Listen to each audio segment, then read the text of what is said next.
Hello, everyone. Glad to see that most of us here are feeling amazing and ready for today's webinar.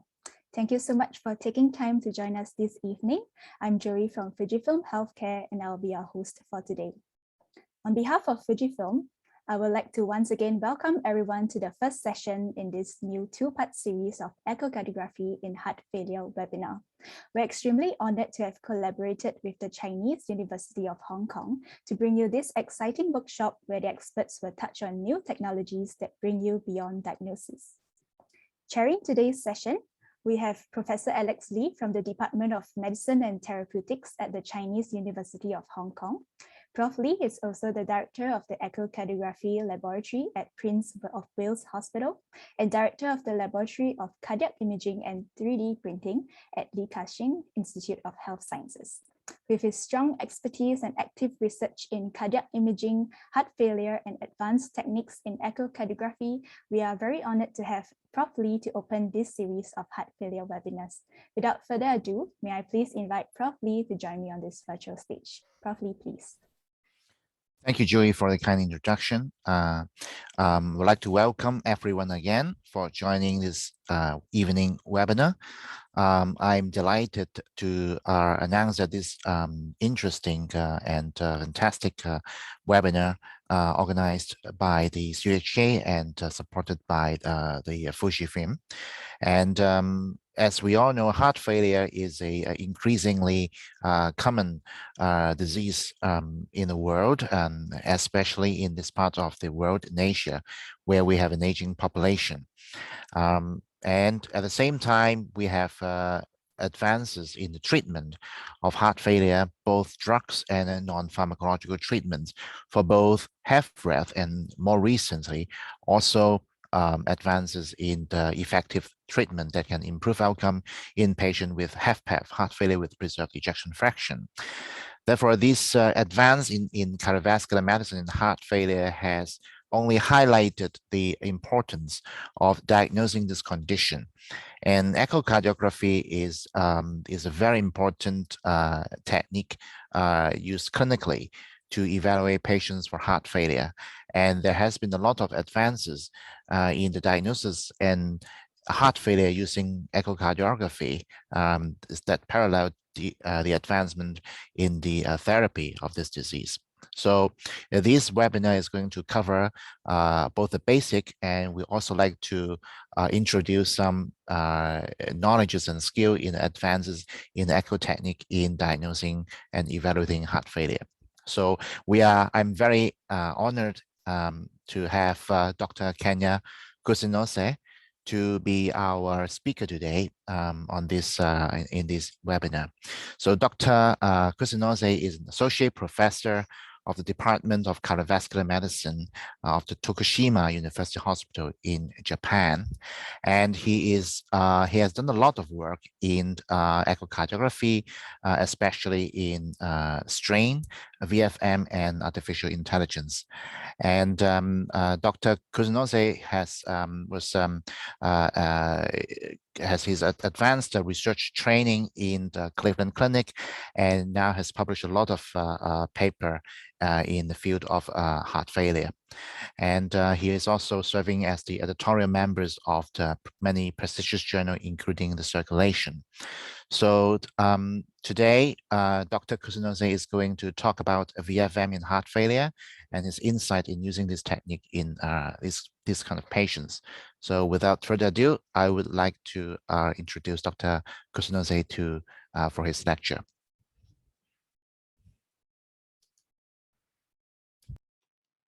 Thank you, Chairman. I'm glad to have a presentation in the Heart Failure webinar, Part 1. Title is Insights of Vector Flow Mapping, VFM, in Heart Failure. The assessment of heart failure by echocardiography is a debatable topic. VFM is a potential tool of overcoming this issue. Today, I focus on the problems of heart failure assessment by echocardiography and the potential of VFM in heart failure. I have the following relationships to disclose. Today's agenda is following. First, I'd like to talk about the current trends and new insights of heart failure in Japan. As you can see from the red line, the number of patients with heart failure will be increasing every year. On the other hand, the total population will be decreasing due to the aging of the population. Thus, the heart failure is rapidly growing in proportion to the population and needs to be addressed. This is a summary of the current status of heart failure in Japan, and it is estimated that there are about 1.2 million patients in 2020. Also, the readmission rate is 26%, which is very high. In addition, one-year mortality of acute heart failure was 23%. Heart failure is a very common disease with a high readmission rate and a high mortality rate after 1 year. Moreover, the prognosis of patients with repeated hospitalization for heart failure was worse than those who have never been hospitalized or once in the past. According to these results, early detection of heart failure is important. Next, I'd like to introduce our group data for heart failure in Japan. Recently, we have published a paper for the association between use of echocardiography and heart failure in hospital mortality. We analyzed trends and outcomes in association with the use and volumes of echocardiography using real-world big data. The left figure shows the number of heart failure patients and the number of echocardiograms performed in Japan from 2012 to 2016. As you can see, the number of echocardiograms has been increasing steadily and the number of heart failure patients has also been increasing. The right figure shows the annual mortality rate of hospitalized patients. The mortality rate is lower in patients with echocardiography than in those without echocardiography. Based on these results, we hypothesized that the number of echocardiograms might affect in hospital mortality. We obtained 650,000 patients who were hospitalized for heart failure from a database. We then selected the data to the years 2016 and 2015 for prognosis, and the final analysis included 80,000 patients hospitalized for heart failure. The group with the fewest echoes was defined as the first tertile, and the group with the most echoes as the third tile. The odds ratio of second vs first was 0.86, and third vs first was 0.78. The bottom line shows that the odds ratio for patients with or without echocardiography was 0.48.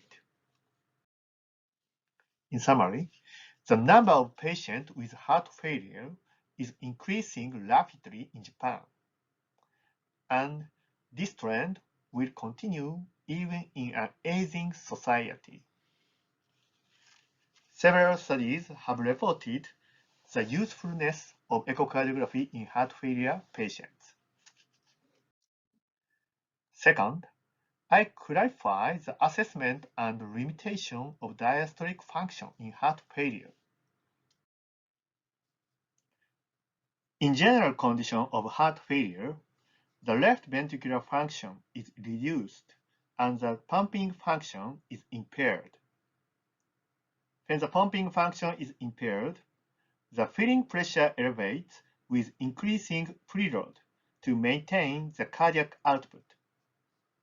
When the filling pressure increases, sometimes pulmonary congestion is occurred. This is heart failure condition. Heart failure can also decrease cardiac output due to a decrease in pump function, resulting in low cardiac output. In this condition, heart was unable to eject enough blood for tissue demand. In the clinical setting, there are two types of hemodynamic. Pulmonary congestion due to increased filling pressure and decreased tissue perfusion due to low cardiac output. Echocardiography can mainly detect elevated filling pressure.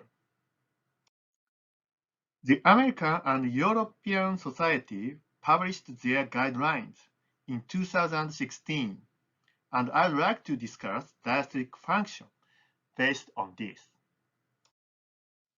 This slide shows three types of diastolic function. The first is normal diastolic function. The second is impaired relaxation. The third is impaired relaxation with high left atrial pressure. In the normal state, the E wave of mitral inflow is high and the A wave is low. In the state of impaired relaxation, if the left atrial pressure is not high, the E wave is low and the A wave is high. When the left atrial pressure is increased, the E wave is elevated and the A wave is decreased. The assessment between normal and pseudonormal is sometimes difficult. In the normal state, left ventricular function is good and LV filling is occurred in mainly early diastole, and the E wave becomes high. On the other hand, if the left atrial pressure is high, the cross point of left atrial pressure and the left ventricular pressure will be raised.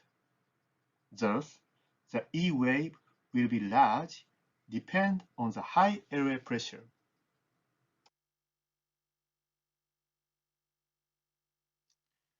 Let's think about it logically.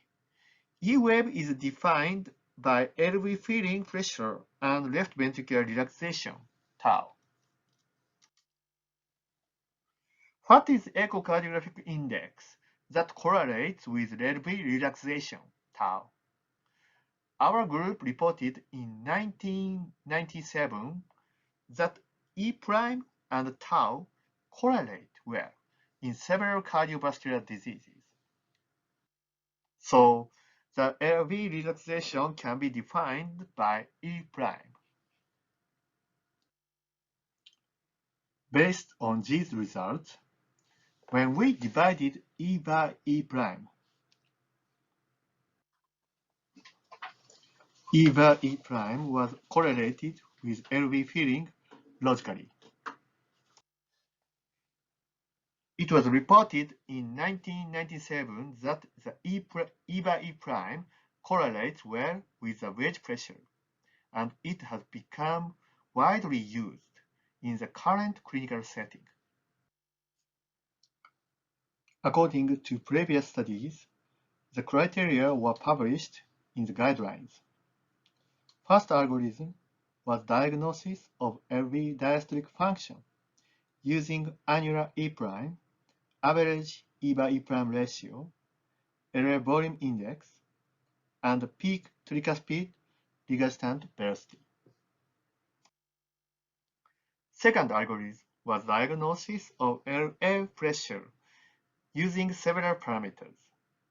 This algorithm is widely used, and many studies have shown positive results about its prognostic ability. Now, I'd like to show you some cases. The patient is a 63-year-old man. The echocardiogram shows that the ejection fraction is very well, and LS size seems to be large. The color Doppler image shows mild to moderate MR. As a mitral inflow, E wave is high and A wave is low. E prime is relatively low and E by E prime is elevated over 20. The peak tricuspid regurgitation velocity is 3.6 meters per second.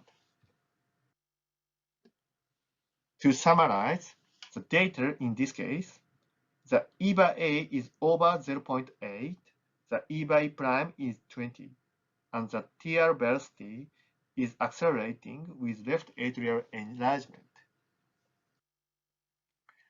According to the criteria for diastolic dysfunction, the E prime is low, the E by E prime is high, and the left atrial volume is large, and the peak velocity of TR is accelerated, which suggests the presence of diastolic dysfunction.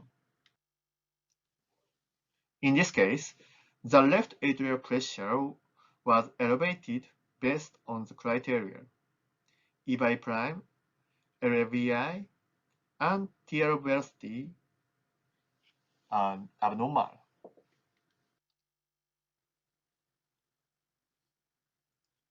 The previous case is a typical case of heart failure.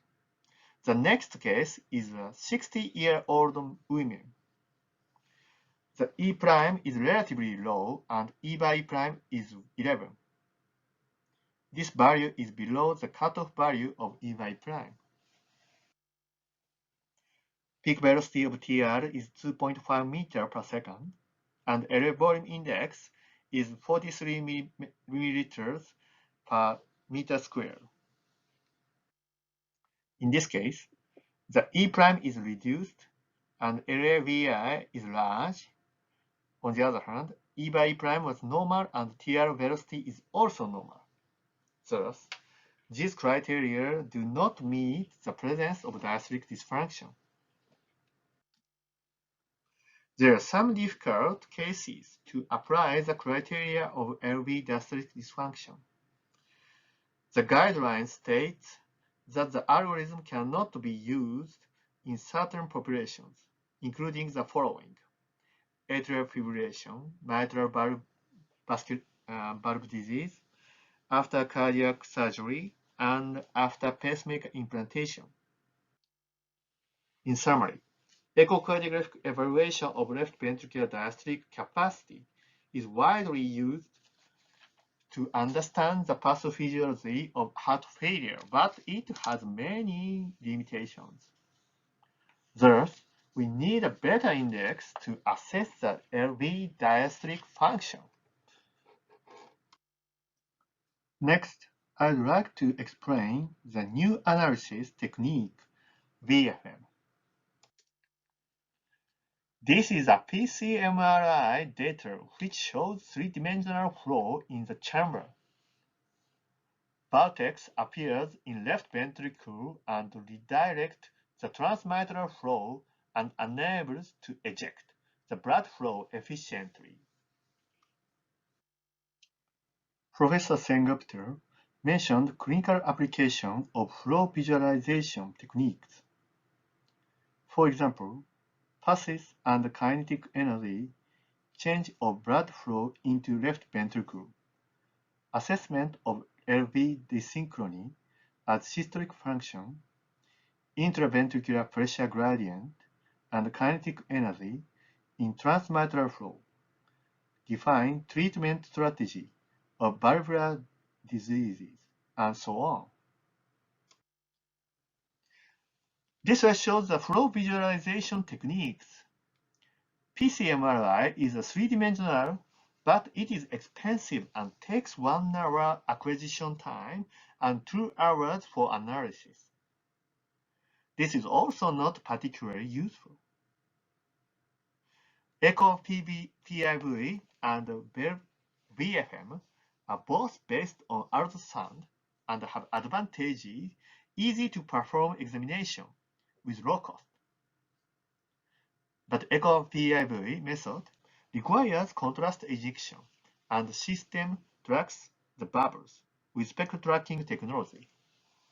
It needs higher frame rate to be accurate, but this technique is underestimated velocity over 60 centimeters per second flow. On the other hand, VFM is based on color Doppler and spectral tracking technology and easy to perform, and can be applied to all patients, but ultrasound is two-dimensional assessment against three-dimensional flow. VFM is based on color Doppler and spectral tracking technology in order to estimate velocity vector. There are several validation papers published. In order to estimate actual velocity vector, it is required to estimate velocity component perpendicular to ultrasound beam. We apply equation of continuity as basic principle. Color Doppler flow mapping describes unidirectional flow velocity toward the probe. V1 and V2 can be estimated based on color Doppler, and V3 can be estimated spectral tracking. Then V4 can be calculated. V4, V7, and V10 can be calculated one by one. Then actual velocity vector can be calculated. VFM has quantitative parameters, and energy loss is one of the most common measurements in the hemodynamics. Blood is viscous and generates frictional heart due to viscosity as the site where tubulet flows occur. The energy of this frictional heart is called energy loss of blood flow. Energy loss is large as the site where a large change of vectors is locally seen, and small as the laminar flow site. If it is higher energy loss, it shows in yellow.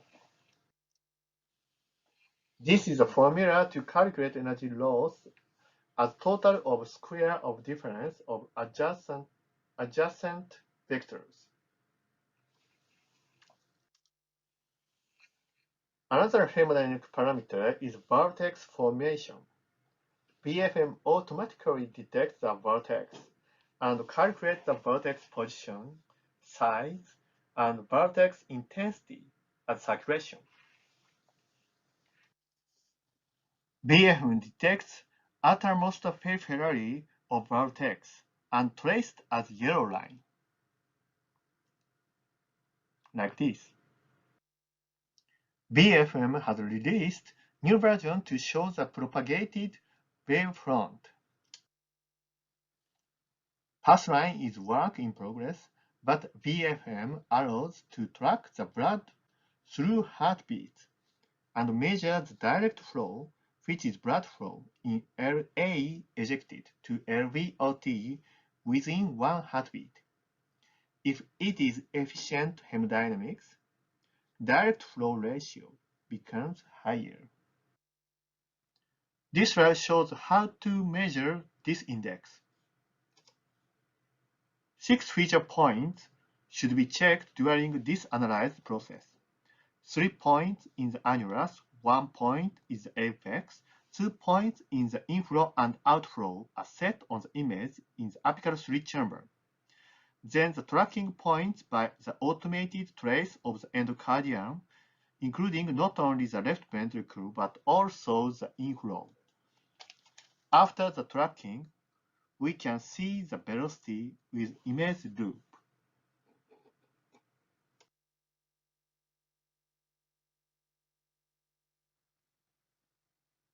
In summary, VFM is based on color Doppler and spectral tracking technology in order to estimate best velocity vector.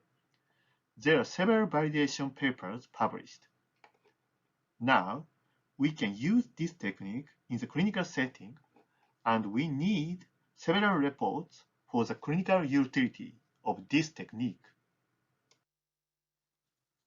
Finally, I'd like to discuss the use of VFM in heart failure through a case study. We measured parameters of VFM in this study as follows: energy loss index, mean energy loss index, size of vortex and vortex strength, and left ventricular pressure gradient, LVPG. Let's move on the case presentation. The patient is a 50-year-old male with a preserved LV ejection fraction and no enlargement of the chambers. There is no wall motion abnormality. The E prime was relatively preserved, and EVA E prime is not high. The left atrial volume is 28, which is smaller than the reference value. TR velocity is also lower than 2.0 meter per second. Based on these results, we consider it as normal diastolic function. In this case, we measured the left ventricular and left atrial strain. The left ventricular strain was within normal limits with GLS of minus 18.3% and left atrial strain of 43%. From these measurements, we diagnose this index is normal. First, I measure the vortex parameters. The maximum vortex area was 230 and its strength was 3.1.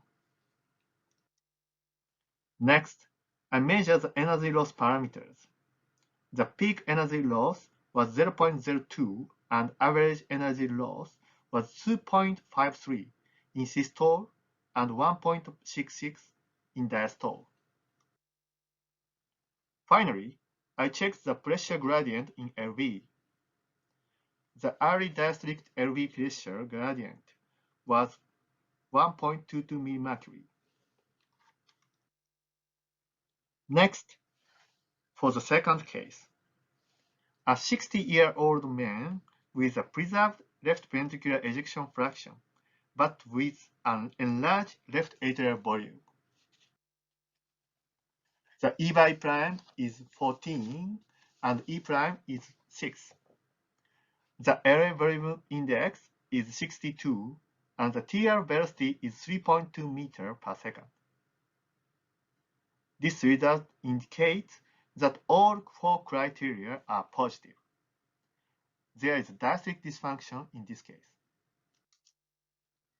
We measured the strains in this case. Both left ventricular and left atrial strains were decreased. Thus, we diagnosed this case in heart failure. First, I measured the vortex parameters. The maximum vortex area was 393 and its strength was 19.5. Next, I measured the energy loss parameters. The peak energy loss was 0.11 and the average energy loss was 3.23 in systole and 10 in diastole. Finally, I checked the pressure gradient in LV. The early diastolic LV pressure gradient was 0.64 mmHg. Comparing case 1 and case 2, EF was almost the same at 62% and 63%. But E by prime was higher, TR velocity was faster, and LAVI was greater in the second case of heart failure. GLS and LF strain parameters supported this diagnosis. The vortex in heart failure was slightly larger than that of a normal patient. Interestingly, the energy loss in heart failure is larger, especially in diastole. LVPG in heart failure was slightly lower.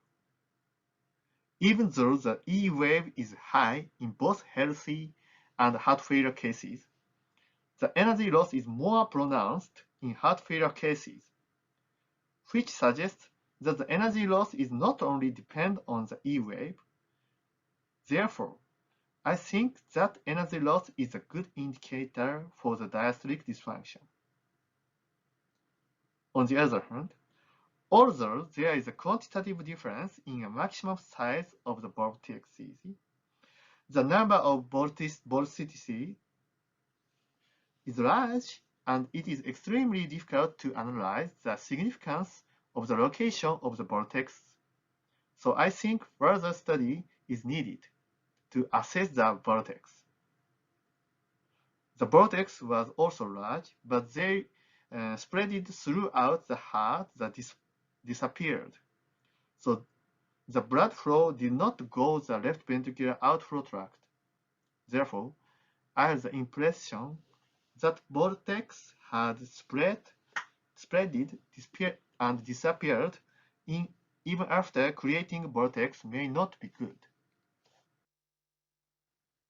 Next, I have checked the case with severe aortic stenosis and after TAVI.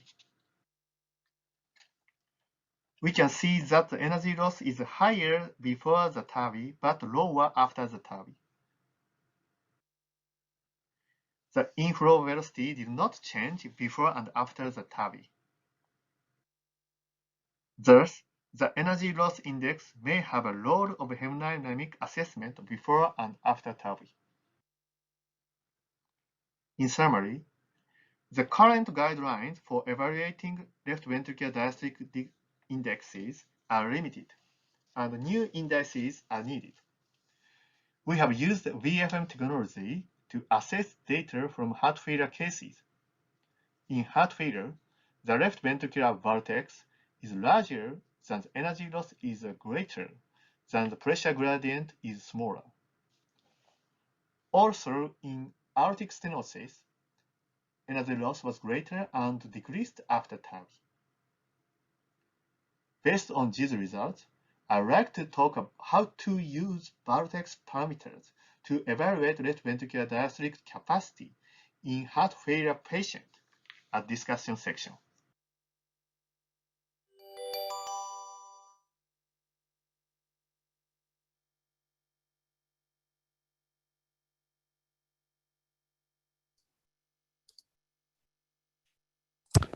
Okay, thank you, Dr. Kusunose, for this wonderful lecture.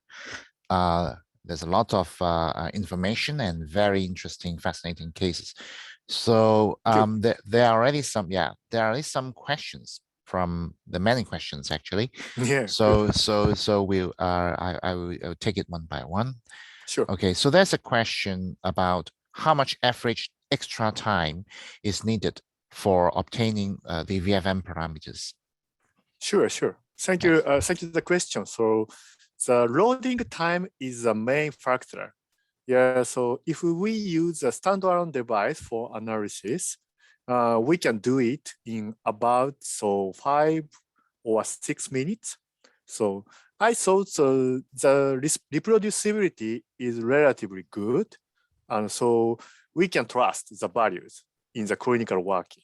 So, but as with strain imaging, so practice is necessary. Yeah.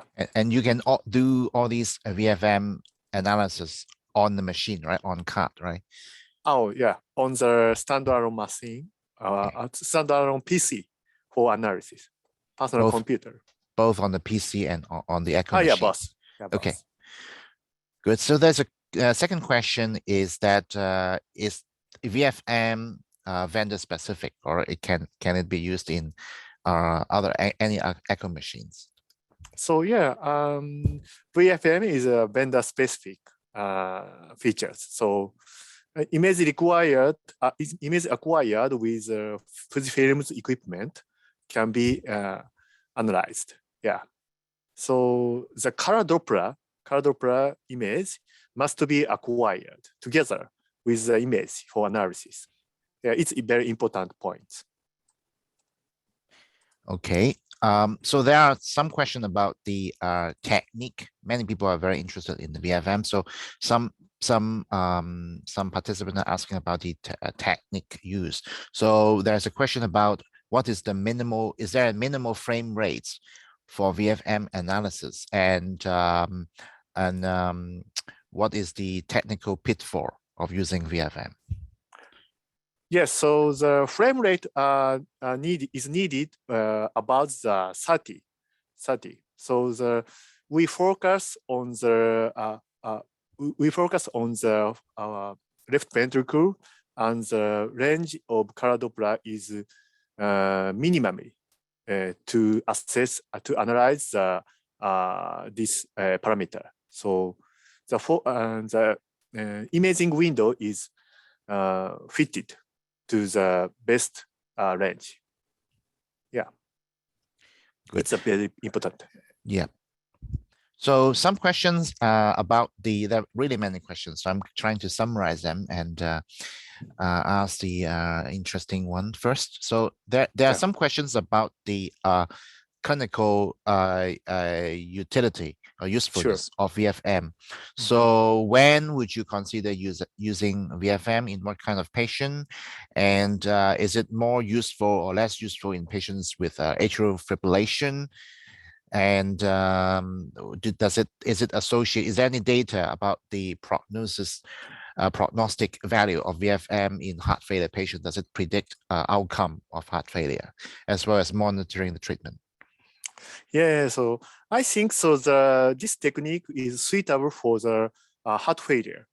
Yeah, because this technique is well related with hemodynamic parameters.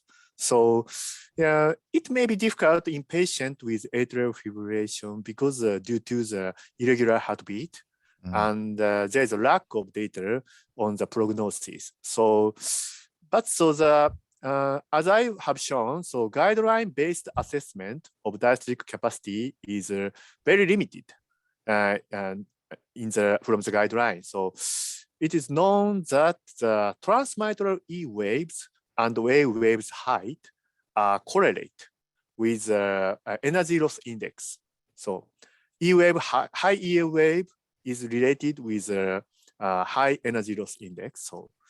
So maybe the independently, energy loss index parameter can reflect the hemodynamics of left ventricular diastole. So I think this is a very good parameter to assess the heart failure. So energy loss. Loss, yeah. Regarding your two patients that you present at the end, so the second patients with heart failure, I noticed that the vortex size and the strength is actually higher than the normal patients, but with also more energy loss. So is it normal or abnormal to have a larger vortex? I mean, what should be abnormal? Should the vortex be reduced in size or increase in size? And how to explain that? Yeah, so it's a very important, but the difficult because the vortex is big, is not good, or is not bad. So this is not, there's no rule. So when we assess the vortex parameters, we should consider the clinical background for this patient. For example, is the age and the history of the heart failure and so on. So yeah, it's a very preliminary data. So I think more data is needed. And so in the other hand, so the aging is very important factor because aging is known to be related to this index. And it's aging is a key point, I think. I agree with you. Actually, we recently published a paper about the relationship between the aging and also the vortex pattern. And we did find there is a change in the vortex pattern in diastole with aging. So basically, younger patients, they have larger vortex during early diastole. while the older patient, the E vortex or early diastolic vortex decrease in size, but the A vortex, the late diastolic vortex, increase in size, pretty much parallel with the change of the EA wave of the mitral inflow. I think so. We need to explain the vortex size in the context of the clinical background and also the demographic, the age and sex of the patients, maybe also body size. And a larger vortex may or may not be abnormal. So, but the energy loss seems to be more unidirectional, right? The energy loss should be greater in a disease state rather than the opposite, right? Yeah, in the specific disease. So the accumulation of such data will lead to the discovery of new indices. Yeah, and we want to these data. So personally, I think these parameter can be used to distinguish between normal or pseudo-normal pattern from transmitral flow. So because both condition has a higher E wave compared with the A wave, but so the energy loss is completely different between two conditions, normal or pseudo-normal. Yeah. And it seems the energy loss is clinically more practical to use, right? It has one parameters and at the peak energy loss, and also the energy loss in systolic diastole. So it seems to be a more we as a clinician, we like a single parameters to represent something like a peak GRS or ejection fraction. And there's a question, speaking of GRS, there's a question about VFM versus GRS.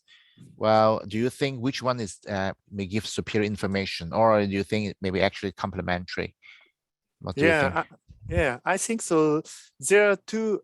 These two are looking at different thing. So the GRS is the information from the myocardial function. So VFM is the information from the hemodynamic parameters based on the color Dopplers. They're totally different parameter, but so both parameter can reflect the diastolic function, because diastolic function is based on the myocardium and hemodynamic both. Yeah, I think so. The combination is best. Okay. So that's a question about for the beginner. There are so many parameters in VFM. So is there a parameters that maybe the beginner should focus more in VFM? Yeah, I think so. In my experience, so the energy loss is very easy to understand. So is a number of the energy loss is shown in the display. So yeah, we measure easily. Yeah, so it's I think it is a good parameter, because so the vortex or vortex strength is sometimes difficult to understand, because so there are many vortex in the same time. Yes. And during systole and diastole. Yeah. Is there a value or rough value of the energy loss that is normal or abnormal? Yeah. What do you think? Is that is there a normal range? It's a very big, very good question. But so it's difficult. So maybe so some papers show the normal range of these parameters in aging populations. So I will check this. Sorry, do you know the? I think we need more data on that, where we don't have a well-defined particular range. cutoff point. Yes. But as you've shown very nicely, serial monitoring seems to be important, like the TAVI case.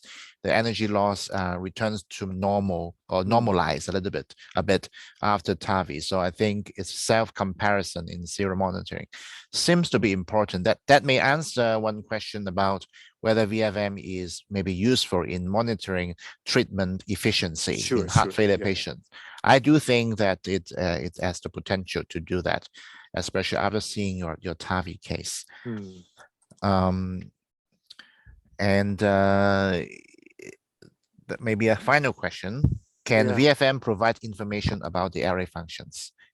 Oh yeah, it's very hot topics for the area function, because so area function is very important, has a very important role to assess the diastolic dysfunction. So I think so the in the LA, so the vortex and vortex imaging is can be applied in the future. But so yeah, maybe so the left atrial function is closely related to these parameters. But so yeah, the data is limited. Yeah. Yeah, but I think it's a good research topic, right? But it's Yeah, right. feasible to obtain VFM parameters from the left atrium. Is that right? In according to Yeah, I experience? think that's right. Yeah. Yeah, because you can define that Sure. region of interest manually. Okay, Yeah, to include in the the RA. railway. Yeah. Is it also possible for the RV, the right heart? Yeah, but so the it is limited data, so the validation. Yeah, for the Okay. validation. So yeah, I Yeah. hope so. Yeah, because we have a lot of question about right heart, like Sure. pulmonary hypertension and TR. It's very difficult to Yeah, assess yeah. the right heart function, even more difficult than the LV and the RA. Sure. Okay, I found that we still have several minutes, maybe because there's so many questions. Shall we just take a few more? Because we can have like 3 to 4 minutes actually before we should close this question. So that's a good question. Is VFM useful or more useful or less useful in patients with poor echo windows? So would the echo windows affect the VFM measurement according to your experience? Yeah. So yeah, very big issue. So VFM is strongly related, influenced from the echo imaging quality. So and this is a big problem. So the maybe so the patient with poor echo window is not useful in this case. So yeah, so how would you, in your experience, how bad the images would make VFM not useful? For example, if the image is good enough for GRS strain measurement, will it be probably also useful for VFM? Oh yeah. Okay. Yeah, it's also Okay, so the image quality, if it's good enough for a strain, then it's you should probably also useful for VFM. Yeah, and so color image is very important. So right. color Dopplers based. Is it less angle dependence than or is it very less angle dependence, right? Yeah, less angle dependent. So yeah. So there was a question about this, whether you think AVFM may be useful in quantifying eccentric regurgitation jets, because it's angle less angle dependence. Yeah. Quantifying. So yeah, it's a very challenging idea. So yeah, because so mitral regurgitation or and something is a very high speed. Is a regurgitant velocity. So the VFM is can analyze the high velocity flow, but so the over 6 or 5 or 6 meters per second high speed velocity, maybe so it's limited. Yeah. So very high flow because of the aliasing can also affect the VFM. I noticed there is an auto correction of the aliasing function during VFM. Do you use it for every case, or not yet? Not yet. Not really. Okay. Yeah, that's this is interesting. Yeah. Okay. So I think there's still several questions, but I think the time is up for closing this session. Maybe we can record some of these questions and try to answer them later in our next session, or maybe in other ways. So I think with that, I would like to thank again Dr. Kusunose for his excellent talk and many insightful idea, and also for the very thanks the audience for the very interactive sessions. You really are great, having so many questions, and this really reflects and very good questions, questions. And it just shows that you have given an excellent and a very thought-provoking lecture. Thank you very much. Thanks, everyone. So I would give the floor back to Joey to close the session. All right, thank you very much, Prof. Lee. We have now come to the end of today's webinar. On behalf of Fujifilm, I would like to relay our sincerest gratitude to Dr. Kusunose for sharing really interesting application and case examples of vector flow mapping. And thank you as well to Prof. Lee for pushing forth insightful discussion on these new echo parameters. So before we close, Fujifilm would like to thank the Chinese University of Hong Kong for the collaboration on this heart failure webinar series. To obtain the certificate of completion, please join us again for session 2 on the 24th of November using the same Zoom link as today. In the next session, we'll be hearing more from Prof. Lee as he addresses new echocardiographic techniques for the evaluation of heart failure. Don't miss out and bookmark your calendars for session 2. If you are interested to learn more about vector flow mapping, appreciate if you can indicate so in the Zoom poll that is just launched on your screens. Thank you all once again for joining us today. Keep safe, and we look forward to seeing you in the next. Good night.